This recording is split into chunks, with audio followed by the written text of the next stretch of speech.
शेरवंश महाराज जी, गुरुदेव मैं पिछले 1 साल से आपका अनुसरण कर रही हूँ। पहले नाम जप थोड़ा था, लेकिन अब मैं अपना भजन और नाम जप बढ़ा रही हूँ। तो महाराज जी मेरे मन में बहुत गंदे गंदे विचार आ रहे हैं। हाँ, किसका? जिससे बहुत ये आपका प्रश्न नहीं है, ये लाखों लोगों का प्रश्न है और इसके कई बार उत्तर हो चुके हैं, पर हम पुनः इसको बता रहे हैं। देखो, जैसे कोई मैसेज डिलीट करना है तो पहले सामने आता है कि नहीं आता है, ऐसे ही जब हम नाम जप करते हैं तो नाम हमारे मन के सारे विकारों का नाश करता है। तो हमारे मन में जो छिपी हुई गंदगी है वो बाहर आती है। तब हम उसे देखते हैं कि जब भजन नहीं करते थे तब तो इतनी गंदगी नहीं थी, क्योंकि उस समय गंदगी ले रहा था मन। समझ रहे ना, गंदी बातों को, गंदे दृश्यों को, गंदे चिंतन को ले रहा, तो हम समझ नहीं पाए। जैसे सीसी कैमरा में बैठे हैं, वो आपका सब ले रहा है लेकिन आपको समझ में नहीं आया। जब आप वीडियो देखो तब समझ में आया, कि जब आप उसको खोलोगे तभी तो समझ में आएगा। तो जब हम नाम जप करते हैं तो हमारा मन खुलता है और उसकी गंदगी बाहर निकलती है। और साधक जो सावधान होता है वो और नाम जप में मन लगाता है, गंदगी को उदासीन भाव से काटता जाता है, तो हर बात डिलीट होती चली जाती है और धीरे धीरे धीरे धीरे मन निर्मल हो जाता है और निर्मल मन ही भगवान को प्राप्त होता है। अब जैसे 100 मैसेज आपके हैं तो हम एक डिलीट किया, पर फिर भी आपका नाम और मैसेज, फिर डिलीट किया, फिर वही आपका नाम मैसेज। तो साधक परेशान हो जाता है कि अगर डिलीट हो रहा है तो एक बार में काम का मैसेज था, डिलीट हो जाता, ये वही काम वही गंदगी वही। तो करोड़ों अनंतों बार हमारा मन जो है अनेक जन्मों में गंदी बातों को पकड़ा है। तो हमें बहुत समय लगेगा। धैर्य पूर्वक नाम जप करते रहें तो धीरे धीरे हमारा मन निर्मल होता जाएगा और हमारे मन की जितनी गंदी बातें हैं सब वो नष्ट हो जाएंगी। तो हमें धैर्य रखना होगा, हमें ना उनसे प्रभावित होना है ना बुरा मानना है, और हमें ये मानना है कि निकल रही है गंदी बातें और खूब नाम जप करो, धीरे धीरे खत्म हो जाएंगी। अर्पित जी, राधे राधे महाराज जी। महाराज जी, क्रोध और अहंकार पर काबू कैसे पाया जा सकता है? जब तक हृदय में ज्ञान नहीं होगा तो अज्ञान के प्रहार से हम कैसे बच सकते हैं। किसी पर क्रोध करना या अहंकार पूर्वक कोई चेष्टा करना ये अज्ञान के अंतर्गत है, और जब तक ज्ञान नहीं प्राप्त होगा तो अज्ञान का नाश कैसे होगा। तो ज्ञान प्राप्त करने के लिए हमें साधना चाहिए, साधना के लिए हमें गुरु चाहिए। जब सद्गुरु की प्राप्ति हो जाए और उसके अनुसार हम साधना करें तो श्रद्धावान लभते ज्ञानम तत्परा संयतेन्द्रिया ज्ञानम लब्ध्वा परम शांति मचिरेणादि गच्छति। जो शांति को प्राप्त हो गया है उसको क्रोध कैसे आएगा, अहंकार कैसे आएगा। वो शांति ज्ञान से प्राप्त होती है, ज्ञान गुरु से प्राप्त होता है। तो किसी सद्गुरु का वरण करके और साधना करो। अब ऐसे थोड़ी बुद्धि के द्वारा अटकल लगाने से थोड़ी आप काम क्रोध पर विजय प्राप्त कर सकते हो। उसके द्वारा साधना चाहिए और बुद्धि में विवेक चाहिए। बुद्धि तो सबके पास है, विवेक नहीं है। बिन सत्संग विवेक न होई और राम कृपा बिन सुलभ न सोई। भगवान की कृपा से यदि साधु समागम प्राप्त हो और संत वचनों से हम साधना करें तो हमारे अंदर ज्ञान प्रकट हो जाए। ज्ञान प्रकट हो जाए तो सारे अज्ञान का नाश हो जाए, या प्रेम प्रकट हो जाए तो हमारे अज्ञान का नाश हो जाए। इसलिए साधना करो, किसी संत महापुरुष का आश्रय लेकर नाम जप करो, भगवत शास्त्रों का स्वाध्याय करो, संत समागम करो, जिससे बुद्धि में विवेक जागृत हो जाए तो हम काम क्रोध लोभ आदि से बच सकते हैं। न ये पूरे जगत में छाए हुए हैं, आप में ही थोड़ी हैं, सब में काम क्रोध लोभ छाया हुआ है, इसी में सब भटक रहे हैं जी। हेमलता जी, राधे राधे महाराज जी। महाराज जी, जब एक व्यक्ति दूसरे व्यक्ति को दुख देता है तो वो उसके पूर्व जन्म के प्रारब्ध को काट रहा होता है, जिससे दूसरे व्यक्ति, लेकिन उसका तो नया कर्म बन रहा होता है, उसका तो नया कर्म बन रहा होता है, उसको फिर अगले समय में भोगना पड़ेगा। उसका नया कर्म बन रहा होता है, वो प्रारब्ध से प्रेरित है तो बुद्धि के द्वारा बचा भी तो जा सकता है।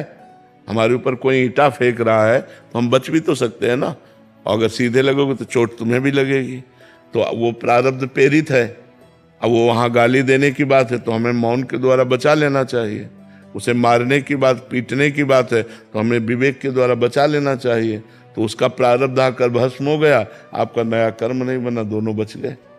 तो अज्ञान के कारण, अविद्या के कारण दोनों फंस जाते हैं। उसका प्रारब्ध भोग हुआ, आपका नया कर्म बना, चले गए।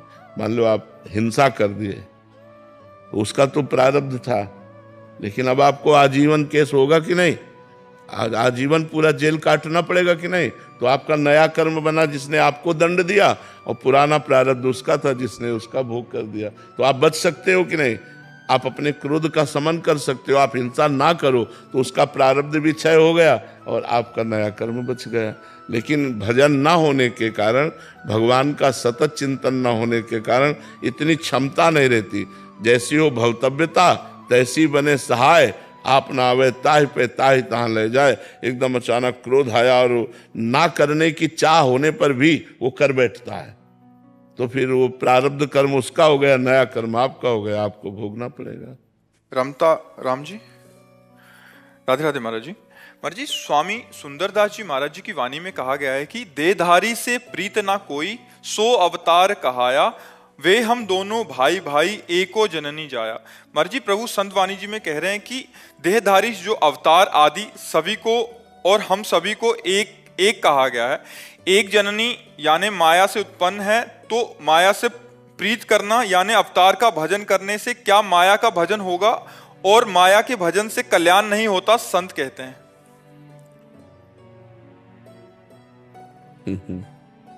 महापुरुषों की वाणी का रहस्य समझना शब्दों से नहीं होता।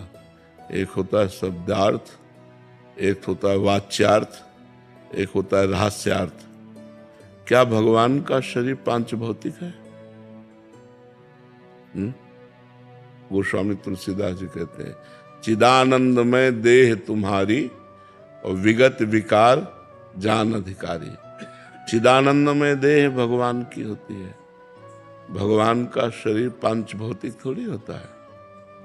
भगवान के शरीर में रक्त, मांस, हड्डी, त्वचा ये थोड़ी होती है। भगवान अपने नाखून से सुन सकते हैं, भगवान अपने चरण से देख सकते हैं। जो सर्वांग सर्व रूपों में वही सच्चिदानंद वपु धारण करके प्रकट हुए भगवान, जो स्वयं अपनी माया को अधीन करके अवतार लेते हैं। और हम सबका जन्म प्रकृति के अधीन होकर हुआ है, और भगवान माया को अधीन करके प्रकट होते हैं। और सच्चिदानंद रूपाय विश्वोत्पत्त्यादि हेतवे तापत्रय विनाशाय श्री कृष्णाय वयम नमः। हम लोग रूपासक्त हैं। श्री वृंदावन बिहारिणी और बिहारी जी के रूपासक्त हैं, उनके चरण आसक्त हैं, उनके उपासक हैं। अगर हम माया की उपासना करते हैं तो फिर जगत का मंगल क्यों हो रहा है? विचार करो आप। भगवान कहते हैं, दैवी हेषा गुणमयी मम माया दुरत्या मामेवे प्रपद्यन्ते माया में ताम तरंते। ये सब भगवान के ही अवतार हैं, समझो। पर ये मायाकृत है, इनसे प्रेम नहीं करना, इनसे प्रेम नहीं करना। जो मायातीत है, जो गुणातीत है, जो कालातीत है, उससे प्रेम करना है। भगवान कालातीत है, भगवान गुणातीत है, भगवान मायातीत है। भगवान अपनी प्रकृति को अधिष्ठित, प्रकृति को अधीन करके अपनी योग माया से प्रकट होते हैं। योग माया मतलब सच्चिदानंदमयी, प्रकृति माया त्रिगुणमयी, सतोगुण रजोगुण तमोगुण। तो जो सतोगुण रजोगुण तमोगुण से देह बने हुए हैं, इनसे ममता ना करो। अगर भगवान से ममता हो गई तो सिद्धों का सिद्ध हो जाता है। वो तो जितने भी बड़े बड़े संत हुए, नरसिंह मेहता जी, मीरा जी, प्रहलाद जी, नारद जी, बड़े बड़े महापुरुष, देखो सनकादि भगवान के ब्रह्म स्वरूप में स्थित रहने वाले महापुरुष है। लेकिन जब वैकुंठ दर्शन करने जाते हैं और जय विजय ने बेत लगा दिया, तो इतना विरह भगवान के दर्शन की व्याकुलता थी, उनको असहनीय हो गया और उन्होंने शाप दे दिया। तुम भगवान के दरबार के भक्त होते हुए, पार्षद होते हुए, और दिगंबर रहते हैं सनक सनंदन सनातन सनत कुमार, क्या देखा जो तुमने बेत लगा दिया? तुम्हारा ये असुर भाव है, जाओ मैं तुम्हें शाप देता हूं, 3 जन्म तक तुम असुर भाव को प्राप्त हो। इतनी व्याकुलता। और जब भगवान आए वैकुंठनाथ, तो उनके दर्शन से, उनकी तुलसी की गंध जो चढ़ी हुई चरणों से, वो ब्रह्मानंद में छके हुए महापुरुष विकल हो रहे थे। जनक जी परम ज्ञानी महापुरुष हैं। जब वो भगवान श्री राम के रूप को देखते हैं तो विश्वामित्र महामुनि ज्ञानी, विश्वामित्र जी महामुनि और परम ज्ञानी है, तो परम ज्ञानी जनक जी उनसे पूछते हैं, इन्हीं विलोकत अति अनुरागा बरबस ब्रह्म सुखई मन त्यागा। क्या जनक जी जैसे ज्ञानी किसी देह पर आसक्त हो सकते हैं? लेकिन राम रूप को देखते हुए क्या बोले? इन्हीं विलोकत अति अनुरागा बरबस ब्रह्म सुखई मन त्यागा। जबरदस्ती हमारा मन इनके रूप में आसक्त हो रहा है ब्रह्म सुख का त्याग करके, जबकि सहज विराग रूप मन मोरा। मेरा मन वैराग्य धारण नहीं करना पड़ता, सहज विरागी है, शब्द स्पर्श रूप रसगंध, इससे सहज विरागी है। लेकिन इनका रूप तो बरबस ब्रह्म सुख ही मन त्यागा। मेरे मन ने ब्रह्म सुख का त्याग करके राम रूप में आसक्ति कर ली, ये क्या है? तब विश्वामित्र जिनका जो आप अनुभव कर रहे हो वो ठीक अनुभव कर रहे हो। वो वही ब्रह्म मूर्तिमान सच्चिदानंद बपू होकर के आया। भगवान राम ने देखा विश्वामित्र जी की तरफ, तुरंत बदल गए और कहा, दशरथ के पुत्र राम और लक्ष्मण है, हमारे यज्ञ की रक्षा के लिए आए थे। तो आप जैसे महापुरुषों की बात को न समझकर भगवान की वपू को अगर पांचभौतिक मायाकृत समझेंगे तो बहुत बड़ी हानि हो जाएगी। श्री सुखदेव जी परमहंस हैं, गर्भ से ही महात्यागी है, ऐसा कोई त्यागी नहीं हुआ। गर्भ से ही महात्यागी है, जन्म की तो बात जाने दो, गर्भ से ही महात्यागी है। जन्म लेकर के जब चले तो श्री कृष्ण द्वैपायन भगवान व्यास देव जी ने पुकारा, यम प्रव्रजेंत मनु पेत मपेत कृत्यम द्वैपायनो विरह कातर आजुहावो पुत्रेति तन्मय तया तरवो भिने दुस तम सर्वभूत हृदय मुनिमान तोष्मी। हा पुत्र हा पुत्र। सूर्य सुखदेव जी ने मुड़कर पीछे नहीं देखा, अपने माँ को नहीं देखा, अपने पिता को नहीं देखा, और समस्त वृक्षों में संकल्प किया तो हर वृक्ष से निकलने लगा, सुकोहम सुकोहम सुकोहम, मैं सुखदेव हूं, मैं सुखदेव हूं। समझ गए कि इनकी ब्रह्म में स्थिति है, सार्वभौम ब्रह्म में स्थिति। मन से नमस्कार किया कि ऐसा पुत्र। और वही सुखदेव जी, उन्हीं भगवान व्यास देव जी के शिष्य के द्वारा गाया हुआ एक श्लोक जब सुना, बरहा पीडम नटवर बपु कर्णयोः कर्णिकारम बिभ्रदवासः कनक कपिसम वैजयंतीं च मालां रंध्रान् वेणोरधर सुधया पूरयन गोप वृंदै वृंदारण्यम स्वपद रमणम प्राविशद गीत कीर्ति।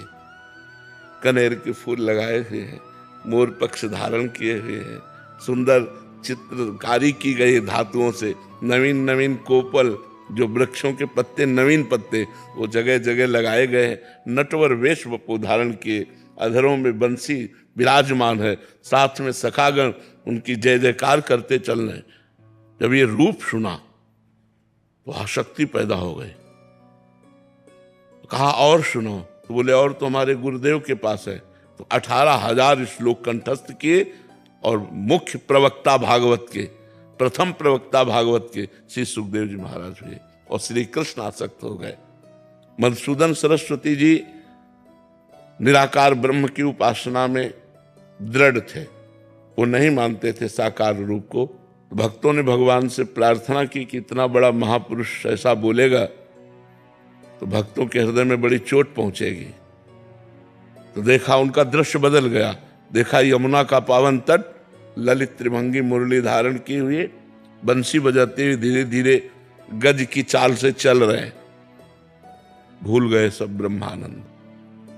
बंसी विभूषित करा नवनीर दाभात पीतांबरा दरुण बिंब फलाधरोष्ठात पूर्णेन्दु सुंदर मुखादरविंद नेत्रात कृष्णात् परम किमपि तत्व महम न जाने, कृष्ण से भी कोई परम तत्व है ऐसा मैंने भूल गए ब्रह्मानंद।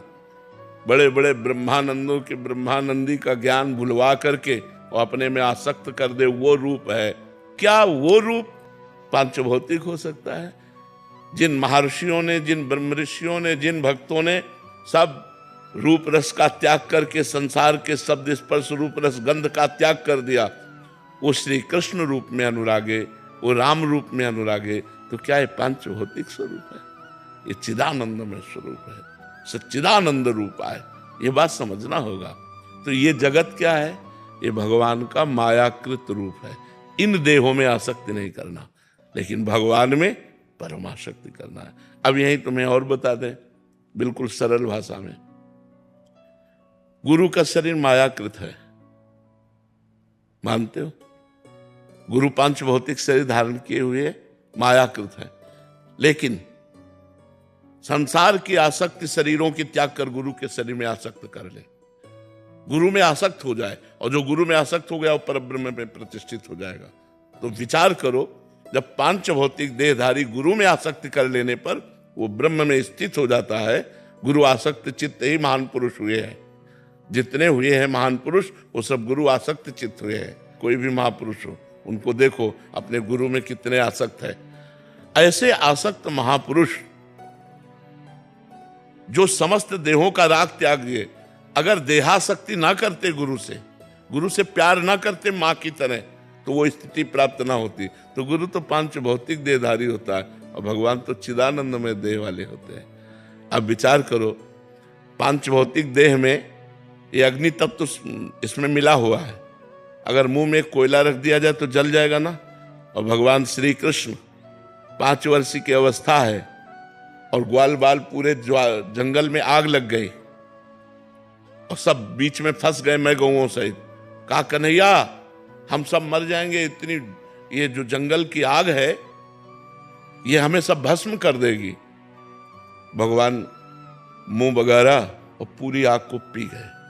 दूसरी बार मुंजा टबी में आग लगी, सबसे कहा आंख बंद कर लो, और सबको भांडीरवट भेज दिया उनको उठाकर, और आप पूरी आग को पी गए। आप विचार करो, एक बूंद जहर काफी है कालिया का लोगों को मारने के लिए। पूरा जहर का दह है और उसमें काली नाग रहता था, 101 फण वाला। भगवान कूद करके उस दह में और उसको मान मर्दन करके और आदेश किया रमणक द्वीप जाइए। और भगवान, अगर भगवान का पंच भौतिक देह होता वही भस्म हो जाता। सोचिए, 7 वर्ष के गिरधारी हैं और 21 किलोमीटर के गिरिराज जी हैं। ऐसे 7 दिन 7 रात, क्या पांच भौतिक शरीर में ऐसी सामर्थ्य है? विचार करके देखिए। तो महापुरुषों के कथन को हमको समझना होगा। इन देहों से राग मिटाने के लिए कह रहे हैं, ना कि भगवान से। जब भगवान में प्रेम हो जाता है तो सुंदरदास जी ने लिखा है, न लाज तीन लोकन की, न वेद को कहो करे, न शंख भूत प्रेत की, न देव जच्छते डरे, सुने न कान और की, दृश्य न और इच्छना। सुंदरदास जी कहते यही है भक्ति प्रेम लक्षणा। जो प्रेम किससे? भगवान से ना।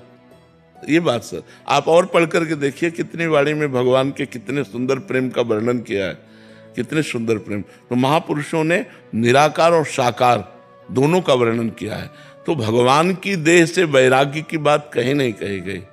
आप कहीं हमें लिखित दिखाना कि भगवान की देह से जितने बड़े बड़े परमहंस हुए वो सब भगवान में आसक्त चित्त थे। देखो, सनकादि निरंतर हरिशरणम रटते रहते हैं। भगवान शंकर भगवान का चरणोदक माथे पर धारण किए हुए गंगा जी, और हर समय हरि कथा कहते रहते हैं। इसलिए कभी ऐसी भ्रम में न पड़ जाना क्योंकि इतना प्रभु के इतने प्यारे लगते हैं तो क्या हो। नहीं बच्चा, ऐसे भ्रम में मत पड़ जाना, ऐसे भ्रम में मत पड़। शास्त्रों को इसीलिए कहा गया गुरुजनों से सुना जाए, महापुरुषों से सुना जाए। नहीं तो जैसे राजा अपने खजाने को भूल भुलैया के मार्ग बनाकर तब उसमें रखते थे कि अगर कोई जाए ना तो भटकता ही रहे, खजाने तक ना पहुंच पावे। और कोई वहां का निजी जो राजा का होता था वो उस भूल भुलैया को क्रॉस करके उस खजाने तक पहुंच, क्योंकि उसे पता है, उसे नक्शा पूरा पता है कि ये भूल भुलैया वाला है और ये सीधे मार्ग है। तो प्रथम सुने भागवत भक्त मुख भगवत बानी। किसी महापुरुष से शास्त्रों का स्वाध्याय करना चाहिए, जिससे उसके रहस्य समझ में आ जाए, नहीं हम भ्रम में पड़ जाएंगे। और जैसे अब ये भ्रम पड़ जाए तो बहुत बड़ी हानि हो जाएगी, पूरा जीवन व्यर्थ चला जाएगा। भगवान पर दोष दर्शन हो गया तो बचा क्या, भगवान के श्री विग्रह में दोष दर्शन हो गया तो बचा क्या। ये बात बहुत समझना है, नहीं।